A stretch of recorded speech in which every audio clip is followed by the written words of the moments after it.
최근 라돈 침대 사태로 불거진 생활방사선 제품의 안전 문제부터 잊을만 하면 논란이 되는 원자력 발전소 문제까지 원자력 안전은 이제 우리 삶과 떼어놓고 볼 수 없는 문제가 됐습니다. 원자력과 방사선 안전 규제를 담당하고 있는 원자력안전위원회가 올해 적극적인 개방과 소통으로 국민의 신뢰를 회복하겠다고 밝혔는데요. 오늘 주민피플 시간에는 엄재식 원자력안전위원장을 모시고 이와 관련한 자세한 얘기 나눠보겠습니다. 어서 오세요. 네, 반갑습니다. 네, 반갑습니다. 네. 자, 라돈 침대 사태 이후에 방사선 물질이 들어간 가공 제품에 대한 국민들의 우려가 정말 높습니다. 아직까지도 그런 걱정이 끊이질 않고 있는데요. 때문에 원자력안전위원회에서 라돈 침대와 같은 사태를 아예 근본적으로 막기 위한 여러 가지 계획을 발표하셨죠. 일단 구체적으로 어떤 내용을 발표하셨나요? 네, 작년에 무엇보다 먼저 작년에 라돈 침대 문제로다가 국민들께서 많이 걱정과 우려를 하셨습니다. 네. 그 부분에 대해서 저희들이 다시 한번 송구하자는 말씀 먼저 드리고요. 저희들이 그 사건을 겪으면서 저희들이 갖고 있는 생활주변방사선 안전관리법이 있는데 이 부분에 있어서 뭔가 대폭적인 개정이 필요하다라는 그런 필요성을 느꼈습니다. 그런 것들을 다 끝냈고 올 7월부터 시행이 되는데 그 법 안에는 여러 가지 사항들이 있습니다. 제일 먼저는 그동안에는 이제 원료물질에 대한 수입이나 판매하는 업자들만 등록을 했는데 이제부터는 원료물질 수입 판매업자뿐만 아니라 가공 제품을 직접 제조하고 수입하는 그 부분들까지도 다 등록 대상으로 해서 등록 과정에서 저희들이 다 안전 기준을 다 살펴볼 수 있는 그런 절차를 마련을 했고요. 아, 사전에요? 네네, 그렇습니다. 그리고 이제 저희가 특히 이제 신체 밀착해서 사용하는 그런 제품 같은 경우에는 이제 미량이라도 방사선에 대한 피폭 위험이 있습니다. 그래서 신체 밀착하는 제품에 대해서는 원료 물질의 농도나 아니면 피폭량이나 이런 것들을 불문하고 사용을 금지하는 그런 조치를 했습니다. 그리고 특히 작년도 같은 경우에 대진 침대 사건도 어떻게 보면 음이온 효과를 목적으로 하는 그런 제품들이 문제가 됐었는데요. 저희가 앞으로 방사선을 이용을 목적으로 하는 그런 제품은 제조나 판매하지 못하도록 하는 그런 금지 규정을 뒀고요. 또 소위 음이온 마케팅 효과라고 해서 이 방사선 작용이 신체나 내지는 환경상에 유익한 것처럼 홍보하는 그런 마케팅 행위도 금지하는 그런 조치를 취했습니다. 네, 이 음이온이 좀 과학적인 근거는 없는 거잖아요. 네, 그렇습니다. 자, 가공 제품부터 신체 밀착 제품까지 말씀을 하셨는데 구체적으로 어떤 제품을 말하나요? 네, 저희가 이제 작년에 겪었었던 것처럼 침대 그리고 침대에 쓴 이불 같은 그런 부분들도 있고요. 그다음에 소파 그리고 또 바로 바닥에 까는 그런 매트 이런 종류도 포함이 되고요. 그리고 또 저희들이 장신구나 그리고 또 옷 같은 신체에 직접 착용하는 그런 제품들도 다 포함이 됩니다. 그리고 화장품, 향수 그리고 여러 가지 도마, 기타 등등의 신체와 밀접하게 관련될 수 있는 그런 제품들은 광범위하게 저희가 금지 품목으로 지정을 하고 있습니다. 자, 그러면은 앞서 이번 생활주변 방사선 안전관리법이 개정되면 올해 7월부터 시행이 된다고 하셨거든요. 네, 그렇습니다. 자, 그러면은 이전의 제품을 구매한 분들도 계시잖아요. 네네. 그러면 그 법 적용을 받지 못할 텐데 이런 분들을 위해서는 어떤 대책이 마련되어 있나요? 예, 저희들이 작년도 라돈 침대 사안을 겪으면서 바로 작년도 말에 생활방사선 안전센터를 갖다 만들었습니다. 생활방사선 안전센터를 만들고서 거기서 저희가 라돈이 방출될 수 있는 우려가 되는 제품에 대해서 의심되는 제품에 대해서는 국민들로부터 직접 신고를 받아서 저희가 직접 가서 측정해주는 그런 측정 서비스를 실시를 하고 있습니다.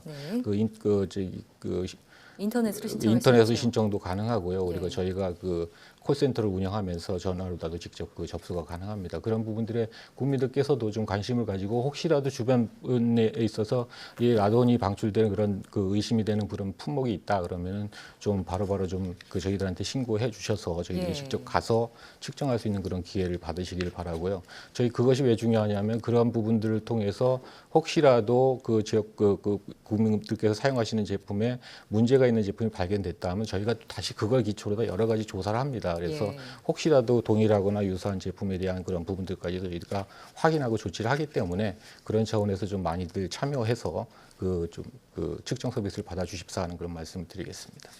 네, 그런데 우리가 이렇게 방사선에 대한 공포심을 갖게 된 계기가 바로 후쿠시마 원전 폭발 사고입니다. 이러한 중대한 사고에 대한 대책도 준비를 하셨나요? 예, 그 후쿠시마 원전 그 사고가 2011년에 있었고요. 그 이후에 바로 그 어떤 설비 개선을 중심으로 50개 그 대책을 만들어서 지금 시행을 하고 있습니다. 그래서 그 사업자도 그 50개 대책에 맞는 그런 조치들 취하고 있고요. 또 최근에는 저희가 법 개정을 통해서 중대 사고를 아예 법제화 시켰습니다. 그래서 중대 사고를 반영한 그 사고관리 계획서라고 하는 것을 사업자로 하여금 제출토록 의무화를 했고요. 그것이 왜 중요하냐면 그 사고관리 계획서 안에는 원전에서 일어날 수 있는 모든 사고의 유형들이 목록들이 다 제시가 돼야 됩니다. 그리고 각각의 목록별로 다 어떻게 대응할 것인가 하는 대응 전략이 다 포함이 돼야 됩니다. 그리고 또 그것을 막기 위한 설비 문제 그리고 조직 문제 이런 부분까지 다 포함을 해서 사고관리 계획서에 작성을 하도록 의무화를 했습니다.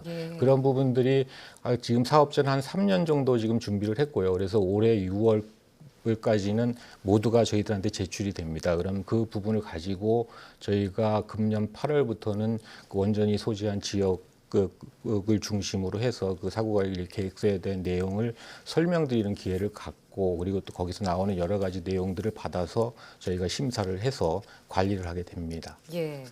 자, 후쿠시마 원전 사고를 보면 손해배상액이 무려 84조 원에 이릅니다.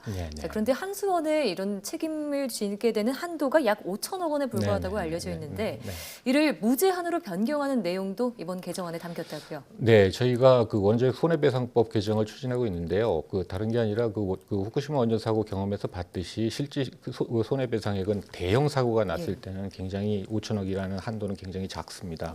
더 큰 문제는 5천억이라는 한도를 정해놨고 그 이상의 피해에 대해서는 사업자로 하여금 그 책임을 면제하는 그런 부분들이 있습니다. 그런 부분들은 그 합당하지 않은 것이라고 보고 저희들은 어떤 그 사업자로 하여금 발생한 손해에 대해서는 전적으로 다 책임지는 그런 그 규정을 지금 원자력 손해배상법 개정을 통해서 그 추진을 하고 있습니다. 예.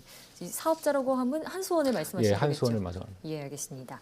자, 위원장님이 취임한 지 벌써 100일이 지나셨다고 들었습니다. 위원장님이 취임 사태부터 계속해서 소통을 강조하셨는데 이 원자력 안전과 소통 어떤 관련성이 있을까요?